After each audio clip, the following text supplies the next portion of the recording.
लहरों से डर कर नौका पार नहीं होती, कोशिश करने वालों की कभी हार नहीं होती। डुबकियां सिंधु में गोताखोर लगाता है, जा जाकर खाली हाथ लौट कर आता है। मिलते नहीं सहज ही मोती गहरे पानी में, बढ़ता दुगना उत्साह इसी हैरानी में। मुट्ठी उसकी खाली हर बार नहीं होती, कोशिश करने वालों की कभी हार नहीं होती। सोहनलाल द्विवेदी जी की ये कविता यमुनानगर के गोताखोर सुखराम पर फिट बैठती है। हाँ, बस अंतर इतना है कि जीविका की तलाश ने सुखराम को गोताखोर बना दिया। सुखराम यमुना नदी में डूबते लोगों की जान बचाते हैं। इतना ही नहीं, अब तक सुखराम नदी से हजारों शव निकाल चुके हैं। पूरे यमुना नगर में सुखराम किसी परिचय के मोहताज नहीं हैं, क्योंकि सुखराम अब तक 5000 से भी ज्यादा लोगों को यमुना नदी से बाहर निकाल चुके हैं। तकरीबन 17 वर्ष की उम्र से ही सुखराम इस काम में जुट गए थे। इनकी पहचान इसलिए भी खास है क्योंकि आज तक उन्होंने किसी शव या किसी शख्स की जान बचाने के लिए एक भी रुपए नहीं लिए। वो ये काम सेवा भाव से करते आ रहे हैं। अब तक तो मैं 35 साल में लगभग 5683 डेड बॉडी मैं काट चुका हूँ 35 साल के अंदर। सुखराम ने गोताखोरी की कला को अपने बड़े भाई दिलावर सिंह से सीखी।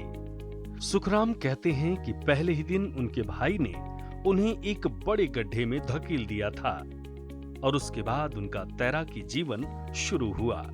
वो बताते हैं कि कई बार शवों और लोगों को निकालते वक्त काफी कठिनाई आई, लेकिन 35 साल के इस दौर में उन्होंने कभी हार नहीं मानी।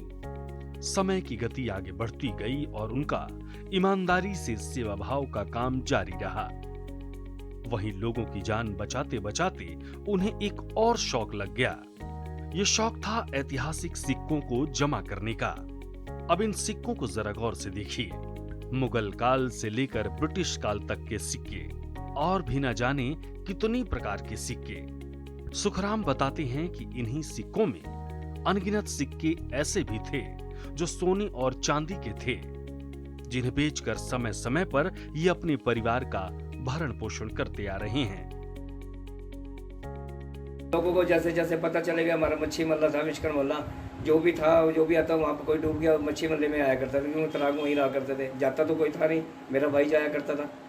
उसके बाद बस मेरे को लेके जान लगे। मैंने कभी जिंदगी में किसी से 1 रुपया नहीं मांगा। करते करते करते करते अब कोई फिर मेरे को ऐसा चस्का लगा कि लवारी जा रही, डेड बॉडी जा रही है, वो भी काट देता था। कहते हैं कि भूख से बड़ी आग नहीं होती। सुखराम को भी कई बार परिवार का गुजर बसर करने के लिए इन बेशकीमती धातु के बने सिक्कों को बेचना पड़ा।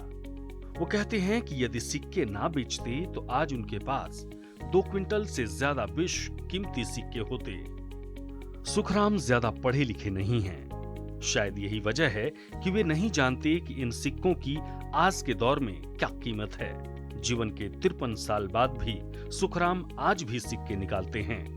लोगों की जान बचाने का काम भी निःशुल्क करते हैं। वे कहते हैं कि आज तक यमुना मैया की कृपा से उन्हें बुखार तक नहीं आया। गोताखोरी के इस काम में उनका परिवार भी भरपूर साथ देता है, लेकिन वो अपने बेटे को तैराकी से दूर रखते हैं। इसके पीछे उनका क्या है तर्क, सुनिए।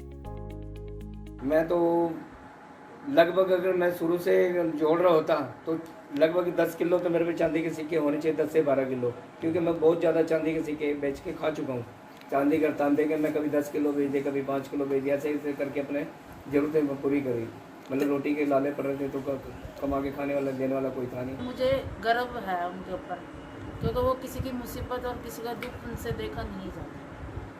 उनको चाहे जितना मर्जी मना कर लो, कोई जितना मर्जी काम हो, उनका छोड़ उड़ के उन्हें जाना है तो जाना ही है उन्हें। बहरहाल प्रशासन की तरफ से उन्हें कई बार सम्मानित किया गया और चौटाला सरकार के समय में नौकरी का भी ऑफर मिला, लेकिन नौकरी नहीं मिली। सूर्या समाचार के लिए यमुनानगर से सुनील कुमार की रिपोर्ट।